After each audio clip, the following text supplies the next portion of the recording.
What's up, everybody? You know what we're here to do. We're here to analyze draft impact. We have excitement on the horizon as it is officially bowl season, which means we're going to do things a little bit differently. We're not really going to get into just a draft impact game of the week, even though that's what you may see there. We're going to talk more so about three players, and we're going to talk about what can happen with their draft stock or their draft capabilities or their opportunities at the next level based off of the game they have upcoming. And for this week on the Bowl Week, we're going to start off on Friday, December the 16th, and we're going to be taking a look at Troy University as they take on the Road Runners of UTSA. The player that we're going to watch here, we're going to be watching Carlton Martial, linebacker from Troy. Now, here's the deal. Carlton's 5'9", 210 pounds. He ain't going to be your 4'3", 40 guy. He's not going to go out there and jump 40 inches in the vert. What you're going to be wanting to measure when you watch Carlton Martial is that heart. I don't know if any of y'all remember a player by the name of London Fletcher. London was a little bit undersized. London wasn't necessarily the greatest athlete, but he made plays consistently. And that's what you'll see out of the linebacker from Troy. Marshall is dominant. His presence is felt throughout the game. There's not going to be a time during the game that you're not going to know where number 2 is on that field.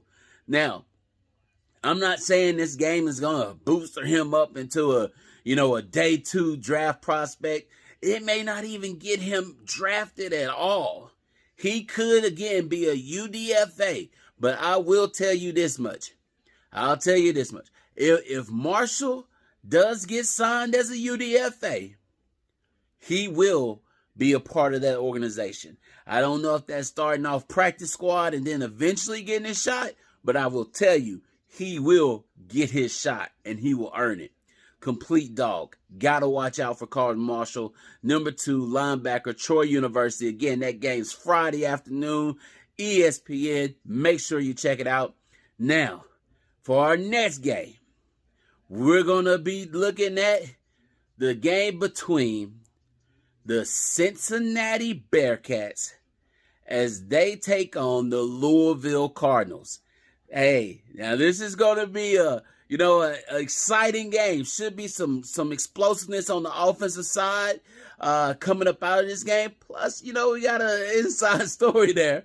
As the coach that used to be at Louisville is now in Cincinnati, it gets really confusing. But here's the deal. I want you to watch a particular player. This is a player I've been high on for really, truthfully, probably the last 2 years. We're talking Josh Whyle, tight end, Cincinnati. 6'6", 250. Now, if you know me, you know I'm a Chiefs fan. You know I like tight ends out of Cincinnati because I love me some Travis Kelce. This gentleman is not going to be Travis Kelce. He's not going to give you those feels. But I assure you, watch him. You're going to see a player that has the capability to be an impact player from the tight end position on the next level. You're not going to see his name in the top 10 tight ends for most draft scouts. You're not going to see his name listed for a lot of these people who are out here, putting out their opinions as well on what they think about these prospects. But when you get to Sundays, you're going to see a dog that's making plays. If you were a person that liked Alec Pierce coming out of Cincinnati last year, this is Alec Pierce with a little bit, more size to him.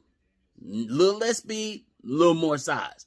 That's all you got here. A player that's going to go up and make a play on the ball. So keep your eye out on Josh Whyle. That game's an early kickoff.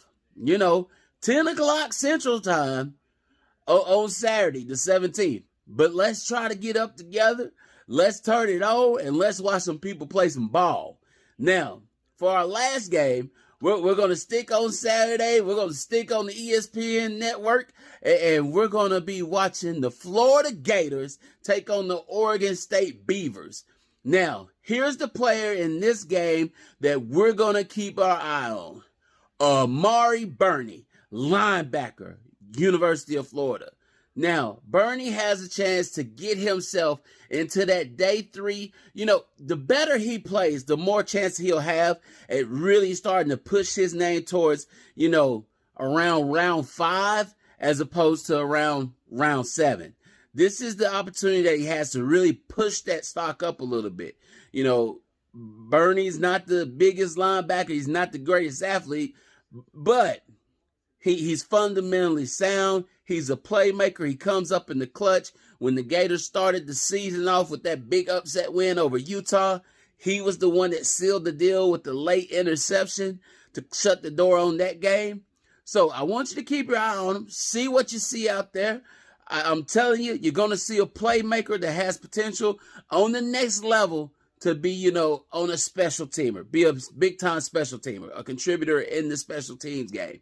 That's what I'm looking for when I look at Burney in these plays is someone who can contribute outside of having it designed for him to contribute.